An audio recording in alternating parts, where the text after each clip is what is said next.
खुलुमबाय गिबियावनो नोंथांमोनखौ बयखौबो सोरजिदा क्रिएटिभिटी चेनेलाव बरायनायजों लोगोसे फुंबिलिनि गाहाम हामलायनायखौ बावहरग्रोनाय जाबाय। दिनैनि माखासे निउज आपडेटफोरखौ नोंथांमोननि सिगाङाव फोरमायथिना होनो आवगायनाय जालायबाय। नोंथांमोनहा भिडिअखौ नायनानै मोजां मोनोब्ला लाइक खालामगोन होनना आसा खालामबाय। लोगोसे इउटिउब चेनेलखौ दाबो साबस्क्राइब खालामाखैबा साबस्क्राइब खालामनानै लानो थाखाय गुरै खावलायनाय जाबाय। थ' बिदिब्ला जोङो भिडिअखौ जागायनोसै।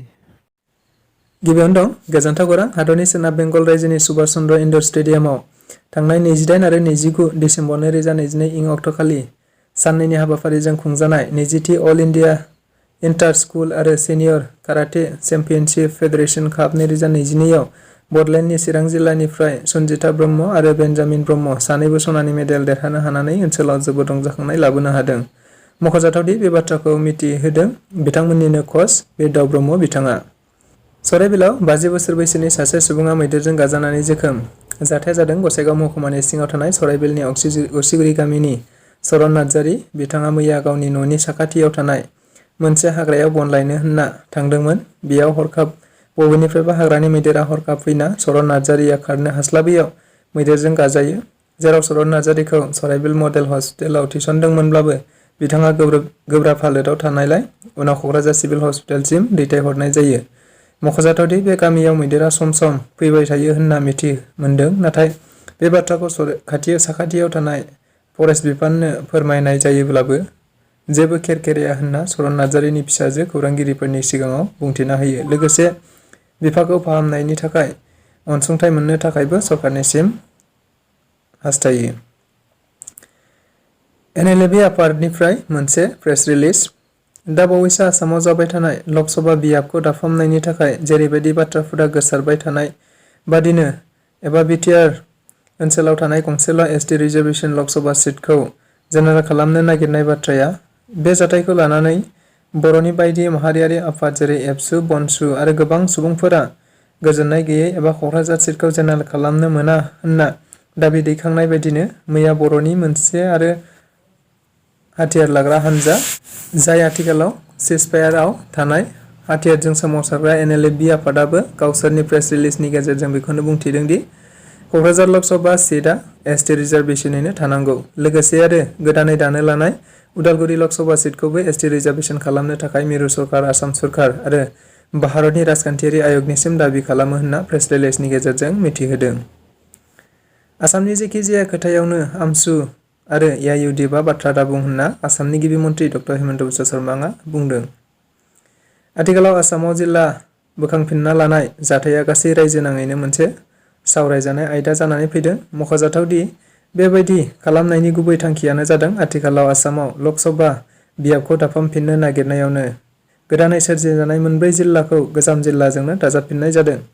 बे जाथायखौनो लानानै दिनै खौरांगिरिफोरनि सिगाङाव रायजोफोरनि गिबि मन्थ्रि बिथाङा आमसु आरो AIUDFआ बेनि सायाव जेबो दाबुं होनना बुंदों। लोगोसे आरो बुंबावदों, जिल्ला दानाय आरो सिफायनायाव आमसु आरो AIUDFहा जेबो बिहोमा गैया आरो उनावबो आसामनि जेबो बाथ्रायावनो बिसोरहा बिहोमा थानाय नङा होननानै बिथाङा बुंथिबावो। गोदान कमतापुर रायजो सोरजि जासिगोन नामा? बे बाथ्रा फंसेया आथिखालाव आसामनि खौरां बिजोंफोराव सावरायजाफ्लेबाय थानाय मोनसे जाथाय। बाथ्राया जादों, दाखालि बावैसो सिगां बिग्रायारि हान्जा KLOआ गांसे लाइजामनि गेजेरजों गावसोरनि हान्जाजों भारत सरकारनि गेजेराव मोनसे सान्थि गोरोबथा जानो थांगासिनो दं होननाय बाथ्रानिफ्राय।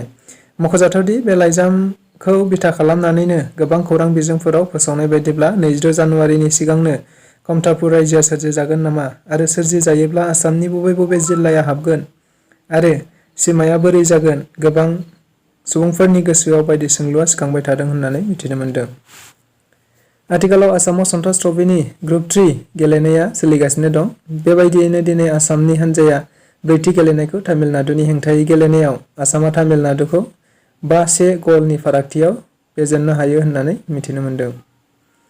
नंखाय सना फालांगिरि हमजादों।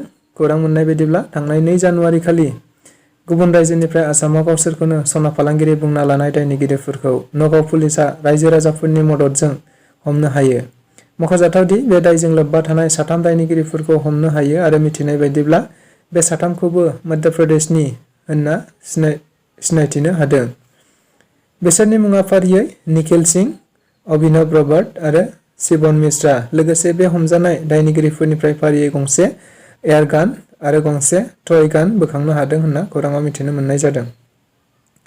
हादरनि रैखाथि मन्थ्रि राजनाथ सिंहआ मैया आसामनि डिब्रुगड़आव सौफैबाय। मिथिनाय बायदिब्ला बिथाङा राजनाथ सिंहआ सा सानजा रायजोआव साननैनि हाबाफारि लानानै फैदों। लोगोसे खौराङाव मिथिबावनाय बायदिब्ला बिथाङा आसाम आरो अरुणाचल प्रदेशआव सा सानजानि मोन 7 रायजोआव बर्डार रोड अर्गानाइजेशनजों लुफुंजानो गोनां बायदि जौगाथायारि हाबाफारिफोरखौ बेखेवना होफैगोन होननानै खौराङाव मिथिनो मोननाय जादों। रुपाहिहाट पुलिसनि सिग्रोमनायाव 2 मोसौ सिखाव हमनो हादों।